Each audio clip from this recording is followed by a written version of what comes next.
So what would we say are the pros and cons of, owning a building or buying, So should you build or should you buy? What do you think?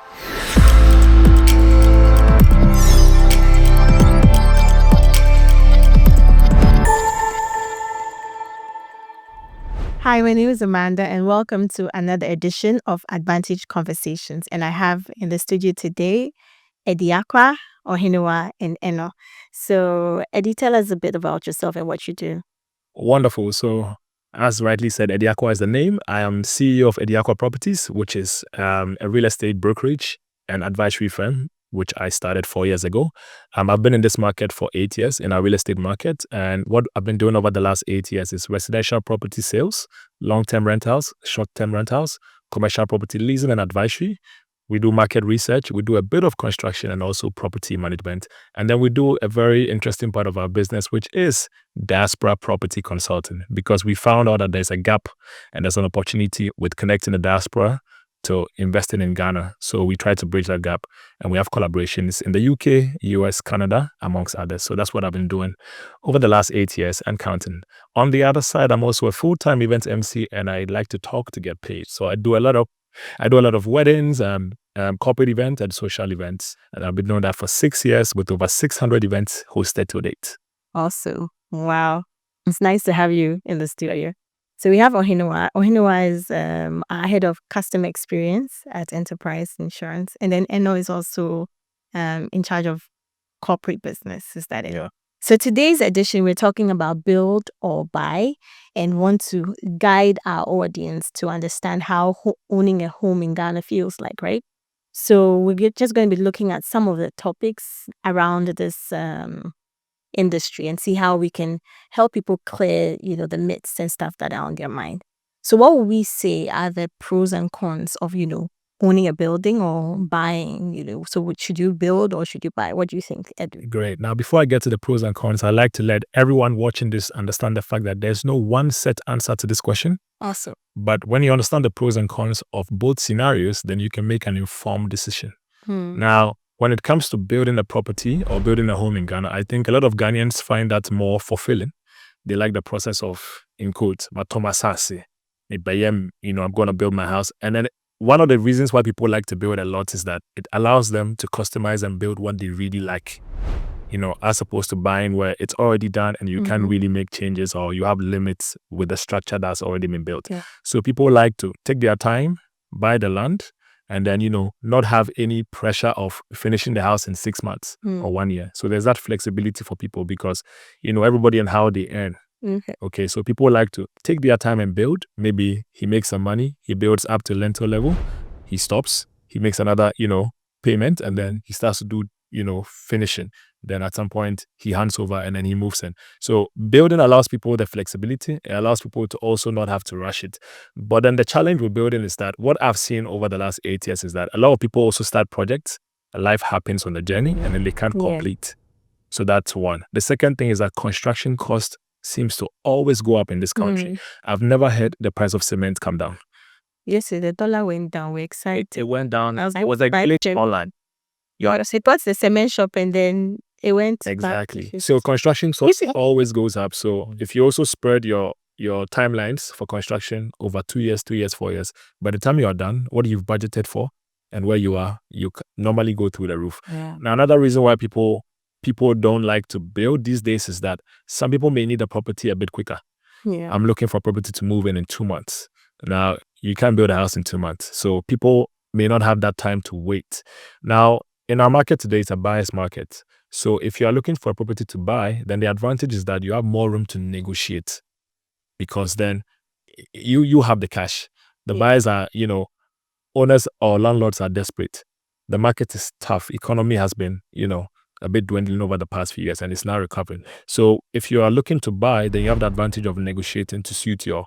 And then now we also have what we call the off-plan purchases, which is simply buying a property that's not completed, but it's in the process of being completed. Sometimes it takes a year, 2 years, 3 years. So with that, people can also spread payments and make the payment in installments. This is when you're not doing a mortgage. If you're doing a mortgage, then it's a bit more straightforward with a financial institution. Now, the last reason why people also like to buy, from what I've seen, is that when you are buying, then it allows you to more or less take up old properties and renovate. There are people there, they like those kind of projects. They like to buy something old, then they get it at a better price, and then they can spend X amount of money to do it up to their taste, as opposed to going through the whole process of buying land and maybe there are issues. And one of the reasons why a lot of people also like to buy instead of build is that over 70% of our cases in court today are land related. So I know clients that will avoid anything land. They won't even try it because, example, Chado today, if you want to buy property in Chado or land, Be careful. and you are not very careful because they can't even transfer title, you may be the second buyer, third buyer, fourth buyer. And then imagine all your money you've worked for over your life goes down the drain. And then you are now in court with no guarantee that you even win the case. So I think that for viewers watching, once you have an idea of, these scenarios, then you can look at where you are in life today, what your financing options are, and then you also plan for miscellaneous, because you could be building a property, then on the journey, a family member passes or something happens to your kid, they have to go to school, or there's a health issue. So people have to also always plan for that as well, because life is not, a straight line where everything just goes as planned. Things happen, and then even people take mortgages and default because life happens. So once people understand the pros and cons of buying and building, then you can make an informed decision. Thank you. Thank you. So let's talk about financial options. So what do you think are some of the options that are available today? So like you're saying, it's a buyer's market. What is available on the market? How can I acquire a house today? And what are some of the options that I can choose from? Absolutely. So financing options, we always hear three things: ready cash or payment plan according to the developer or seller's timelines, or mortgage. Those are the three that you normally get. There's not much else to it. So if it's a mortgage, you just walk into any of the banks who offer mortgage products, and then you discuss with them. What people need to know is that if you're going for a mortgage, then the property has to be titled. Okay. No bank would, disburse or even approve any mortgage without the property having title. It's like step one. The second thing is people need to understand the fact that in Ghana, mortgages, you can take a mortgage more than 20 years. Some banks do up to 15, some do up to 20 years. So you have to also look at that. Some banks allow what we call, co-borrower. So maybe I'm earning 1,000 cedis a month, but my mother earns 30,000. So I can connect with my mother and then take the mortgage together. Some banks also allow for just an individual. So people need to know this. Now, when it comes to payment plan, then it's over the construction period. Typically, you do a deposit of 20% to 30%, and then you spread the balance over the construction period, payable monthly, quarterly, or semi-annually. Then ready cash is those who really have the cash and they are ready to pay. But from where we sit as professionals, we don't encourage cash transactions. So even if you are ready cash, it still has to go to the bank so we can track it, because if something comes up in the future, we need to have a trail of the transaction. Perfect. Thank you. Awesome. And now let me ask a question. So as a general insurer, I know that you definitely have a stake when it comes to properties. When a customer wants to, purchase a property, be it a home or it's for a business, how does insurance come into this conversation as well, when they are looking at their financing options? So when it comes to insurance, buying a home, whether you're buying land or, buying or building, you need to protect your assets. This is where insurance comes in. So when you've put up your building, whether you've purchased it, whatever, you need to take steps to make sure that if anything happens, your property is broken down, there's a fire, there's a flood, at least there's some recourse for you to get some money to either fix it, or if the building is totally gone down, you can build it back. Okay. Yeah. So I know if let's say I got a property, let's say a mortgage, do I have to finish building the house before it's insured, or can I buy insurance while it's under construction or whatnot? Okay, so to start with, I think that the moment you are taking the mortgage, maybe I'm picking it from where they both ended, then you should think insurance. So I think in the bank's mortgage arrangements, you even have some life insurance as part of it. Yeah. And then for the property you are taking it for, it should also have a property insurance around that. So if it is a construction, you don't really have to wait till the construction is over. When it's up to a certain level where it's visible, there's something that is tangible we can insure, you can go in for the insurance whilst it's under construction. There's a way the calculation is done so that it doesn't look like you're paying for the whole amount if it had been a completed building. So yes, insurance can go in if the building is up to a certain tangible level. To piggyback off her point, anyone who is building for you, the contractor, can also take out the policy or the contractor's or risk. Exactly. This protects the project that's going on. Project. Yeah. So if anything happens, you know that at least your monies that you've sunk into it for that period is guaranteed. Should any peril happen. Okay. So sorry, then that means it's in the interest of the contractor and then the owner buyer as well. Yeah. Okay. So what it means is that if, to pick from everything you're saying, if I'm an individual today and I wanted to build my house, I can take insurance in twofold. So I can take insurance as the builder or the owner of the property, and I could take insurance, or the builder, who is the constructor, could also take insurance to also protect their interest, right? Does it just cover the building? Does it cover the employees or the laborers? I just want to know. The main thing is to cover the ongoing project, but you can Okay. extend it to cover your workers, even third parties who come on the property to do some kind of inspection or What kind of protection do they get from insurance? So there's an element of the policy that's called the third party liability. Oh. So this covers any liability for anybody who comes onto the property and get Liability. So liability will be injury or property damage. Okay. Yes. So if somebody comes onto the premises and let's say something falls on them, that will be injury. Okay. If I park my vehicle at the construction site and there's a damage to the vehicle, that will be the property damage. So both are the liabilities because you become then liable to whatever damage has been caused. And then even if it's death, there's also a cover for that. Let me ask a very funny question. So when Eddie was talking, he was talking about the fact that the property has to be titled. So imagine I've gone to Chado and then I've bought the land, not started building, we've gotten to Lentil. And then now they are telling me that there's litigation on the land. You know, I wake up the next morning, it's been bulldozed down. Yeah. Will insurance come in if, let's say, it was insured at the time it was, being constructed? Maybe I should ask, what is the corporate man? I would say yes, but I have to check. Okay. Because at the time, you have put your money in. You have put your resources in. So your insurable interest is in that project. Okay. As long as it is not illegal. We can't find any illegal things surrounding what's going on. Yeah. We have to pay. Okay. So but that one, that will be, there's a legality around the ownership of the building. But the insurance would really be covering the property damage. Yes. So if something happened to the building, so the outside the box, that would be outside of the cover you have taken. That's the owner. Because if I take a home insurance on that building and somebody comes more and says, I hire media, that's one. Insurance will wait for you to finish the problem. But we are interested in if something happens to the building. So if they bulldoze the building down. If they bulldoze the building down, that is not an accident. Insurance, we cover accidental damage. Okay. So if somebody mekona everything zero, that one we know that a human being maliciously did the case. And insurance excludes malicious damage. Yeah. Awesome. This is getting exciting, isn't it?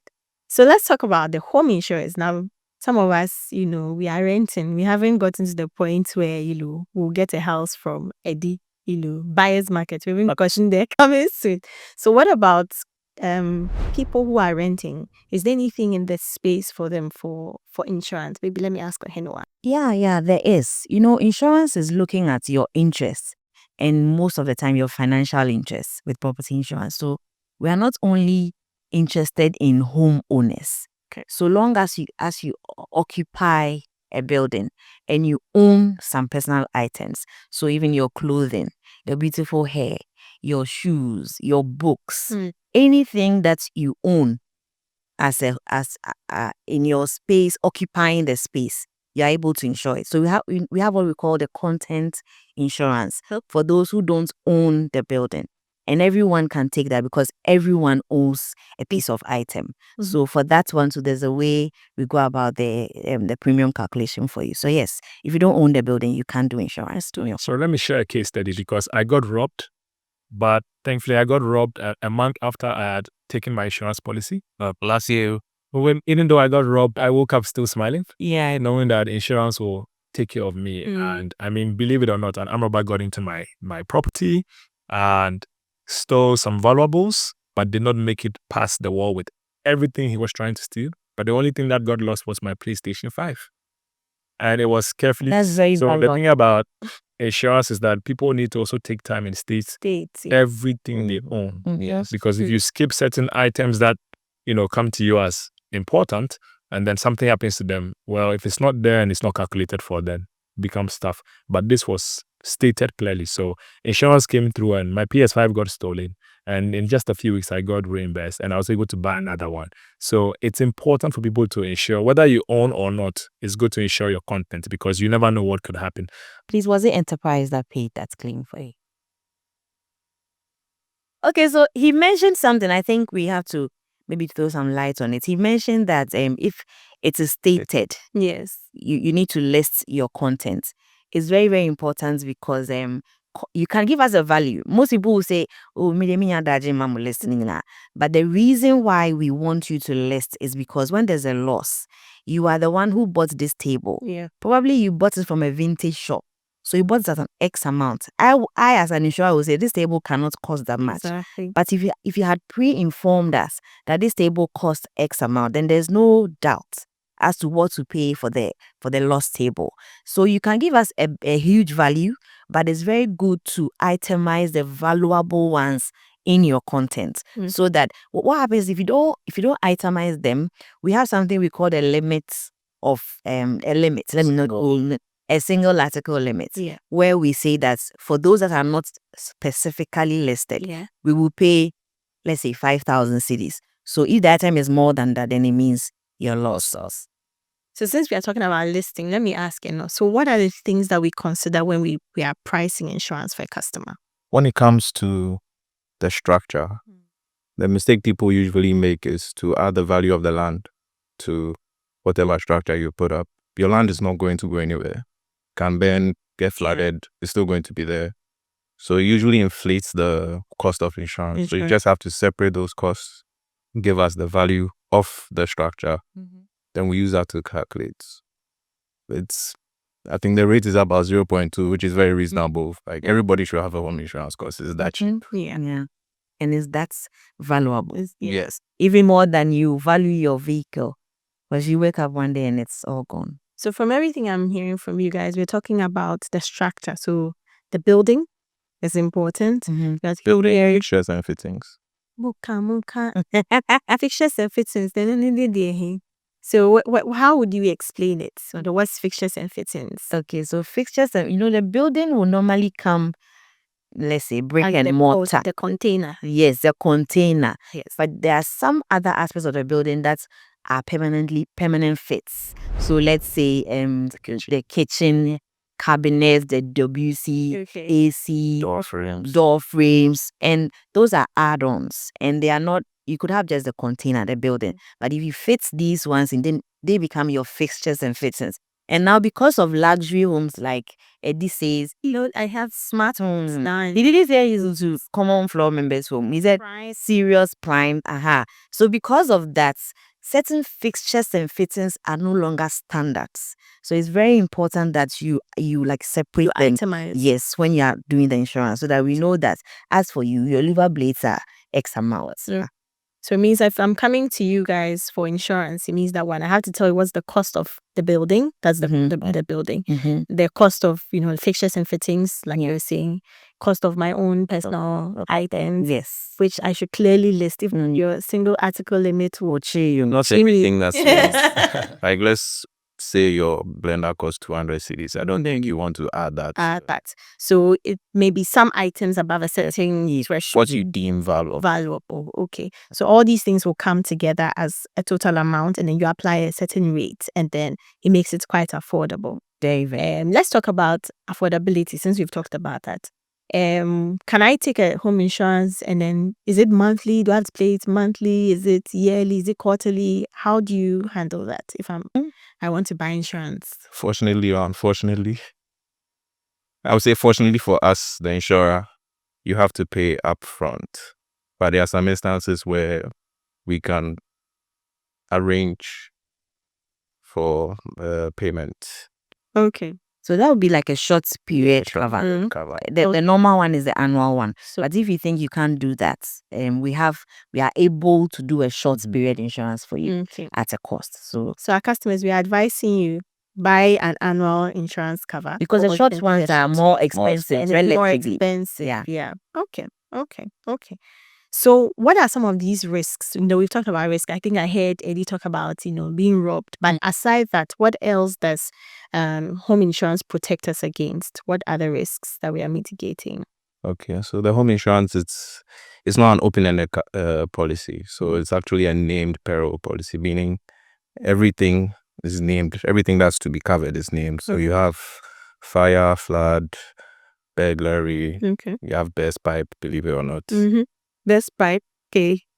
Windstorm, impact. So you also have lighting. Lightning. Yeah, lightning. Okay. Yeah.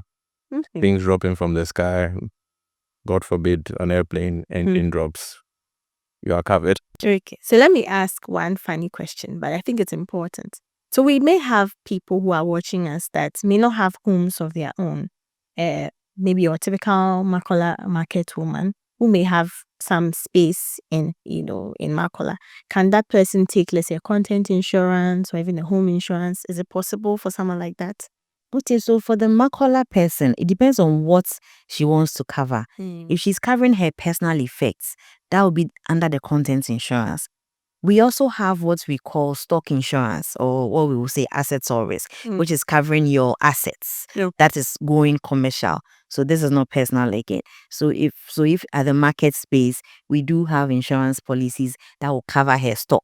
If it is bowls, plastic bowls she's selling, if it is whatever it is that you are selling, there's insurance available for you. So that's what happened recently, the Cantonment to issue. Yeah. Yes, so enterprise insurance, we have cover for many of them there. So when it happened, they just smiled with one eye and then came for their Awesome. Yeah, so it's very, very important. Everyone, so long as you have some interest in whatever you want to insure. Yeah. So let me ask this, then I think we'll be calling it a day. It's been amazing having you guys in the studio. So let me just ask, if I wanted to get insurance today, where are some of the places I could get insurance? Do I have to come to a fiscal office? What can I do today? Maybe let me ask the client. Please don't come to enterprise insurance. Your convenience is very key to us.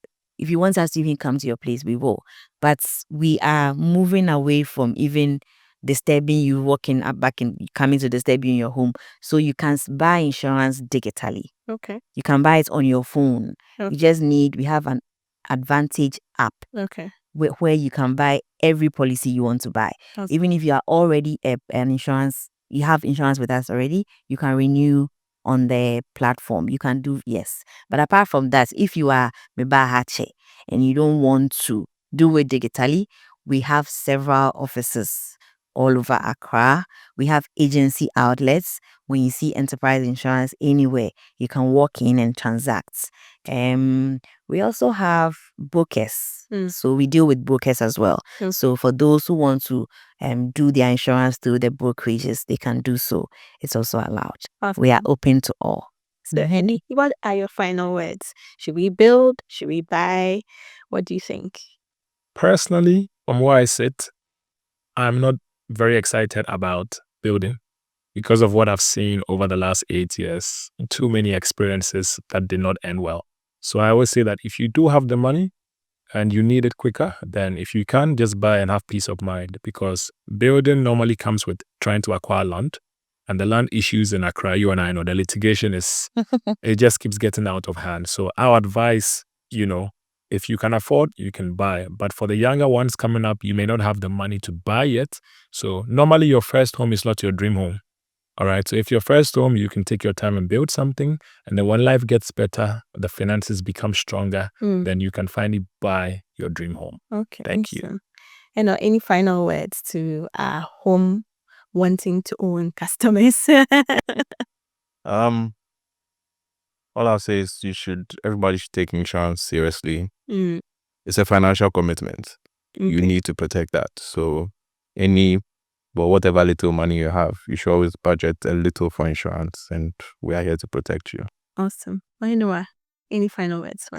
So I would say that your home is probably one of the most important assets you can ever have as a human being. Even if you don't own the home, your contents, because as we are all here, it's contents that are covering us. We can't come here naked. So imagine waking up one day and everything is gone. It will be bad, bad, bad. But most of us are very, very willing to cover our vehicles, but not willing to do our home insurance. So we should pay some attention to our homes and to our contents so that we would not regret it when the unfortunate happens. Ghana for year pay. God I think God is sure. about tired by this time. So Ever. Okay, so to our audience, thank you so much for joining Advantage Conversations. Indeed, home is where the heart is. So protect your home, whether you want to build, you want to buy. Just make sure that you are taking calculated steps to ensure that as you're acquiring your home, you're doing it the right way. And make sure that you're getting insurance and make sure you come to Enterprise. So Yep. Thank you for listening and have a wonderful day.